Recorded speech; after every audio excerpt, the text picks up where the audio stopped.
তো সুপ্রিয় দর্শক, আসসালামু আলাইকুম। আপনারা সবাই কেমন আছেন? ভালো আছেন কিনা সেটা একটু জানাবেন। আমি দেশবাসীর উদ্দেশ্যে একটু কথা বলতে চাই।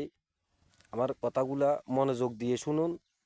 আপনারা বিশেষ করে আমি যে কথাগুলো বলতেছি, আমাদের বিগত সংগ্রামী নেতা নুরুল হক নূর, ওনার কথা বারবার মনে পড়ে। ওনার কথাগুলা আমার কাছে খুব ভালো লাগে। উনি যে বিগত 17 বছর শেখ হাসিনার বিপক্ষে আঙ্গুল তুলি যে লোকে কথা বলছিল, সে হচ্ছে নুরুল হক নূর। আরে ভাই, শুনেন, শেখ হাসিনা তো ইন্ডিয়া ফালাই গেছে, আমাদের তো আর ফালানোর জায়গা নাই। শুধু আমাদের পিছনে আছে কি? শুধু বঙ্গোপসাগর, এছাড়া কোনো আর বিকল্প রাস্তা নেই। দেখেন, আমাদের দেশ গ্রামের শহর বাদ দেন, আমাদের গ্রামের মানুষ পর্যন্ত তার জন্য জেগে উঠেছে। এবং উনি বিগত দিনে কী ধরনের আচার আচরণ ওনার আপনারা দেখতে পাচ্ছেন। ওনার কথাবার্তাগুলো, ওনার রাজনীতিক কী সিস্টেম আপনারা দেখছেন।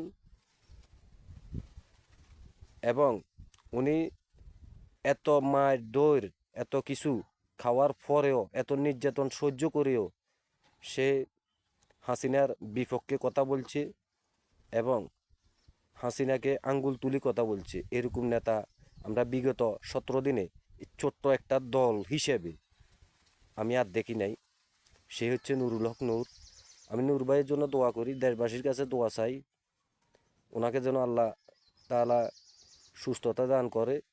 এবং এর পাশাপাশি যে আমাদের সম্মানজনক একজন প্রধান উপদেষ্টা ডক্টর ইউনূস সাহেব, উনি এভাবে উপদেশ দেওয়া আমি মনে করি যে ঠিক করে নাই। আমাদের স্বরাষ্ট্র উপদেষ্টা উনি যেভাবে কথাবার্তাগুলো বলছে, ওনার আচার আচরণ আমরা দীর্ঘদিন ওনার ওনার সব কিছু ভালো লাগছে। উনি সাধারণত মানুষের মতন চলাফেরা করে। ওনার কাছে কোনো কিছু মন মানসিকতা বা কোনো ধরনের ইয়া অহংকারমূলক কথাবার্তা আমরা দেখি নাই। তবে উনি লাস্ট পর্যায়ে এখন কি বলতে কি বলছেন, আপনারও আপনার কাছে অনুরোধ, আপনি দেশবাসীর কাছে ক্ষমা চান। স্বরাষ্ট্র উপদেষ্টা মহোদয়, আপনার নিকট আমি আহ্বান জানাচ্ছি। এবং আপনি যে কথাবার্তাগুলো ওপেনলি বলছেন, এটা আসলে মূলত আপনি এটা ঠিক করেন নাই।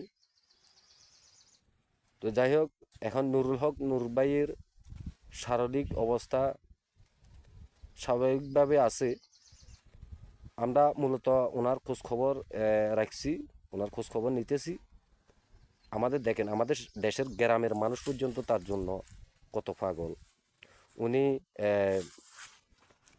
বিগত 17 বছর ধরে উনি কত নির্যাতন সহ্য করছেন, কত নিপীড়ন সে সহ্য করছে। মামলা হামলা দিয়ে তারে কত কিছু করা হয়েছে।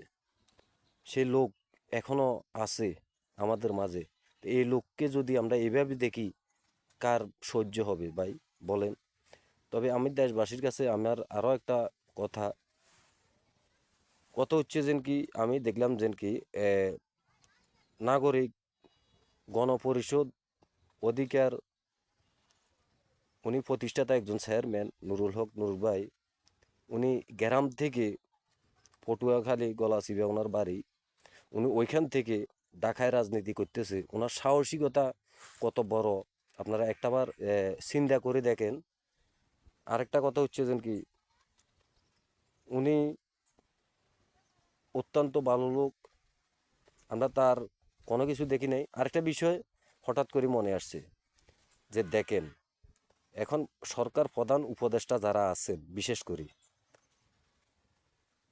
বিগত 1990-তে যেভাবে এরশাদ পতন ছাত্র আন্দোলন করেছে, ছাত্ররাই করেছে, ওই এরশাদের জাতীয় পার্টি দল আওয়ামী লীগের দালালি করে এত বছর তারা ক্ষমতায় ছিল, তাদের সঙ্গী হিসাবে ছিল।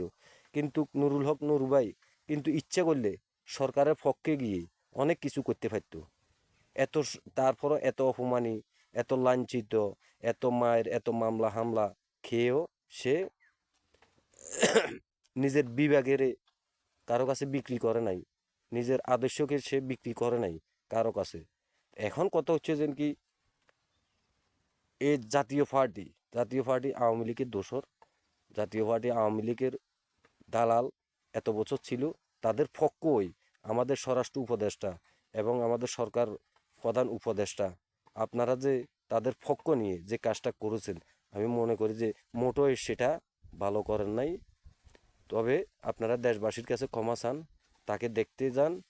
দেখেন, একটা জিনিস, আল্লাহর কাছে ক্ষমা চাইলে ক্ষমা পাওয়া যায়, কিন্তু উনি তো মানুষ, উনি আপনাদের কি ক্ষমা করে কিনা সেটাও আপনারা দেখেন। তো আপনারা যে ভুল করছেন নিজের বিবেকের প্রশ্ন করেন, আপনারা কি কাজটা কি ভালো করছেন না খারাপ করছেন। তো আমি দেশবাসীর কাছে আরেকটা অনুরোধ করব যে দেখেন, নুরুল হক নুর ভাই কিন্তু অত্যন্ত দয়ালু, উনি মানুষের হক কথা বলে থাকে প্রতিদিন।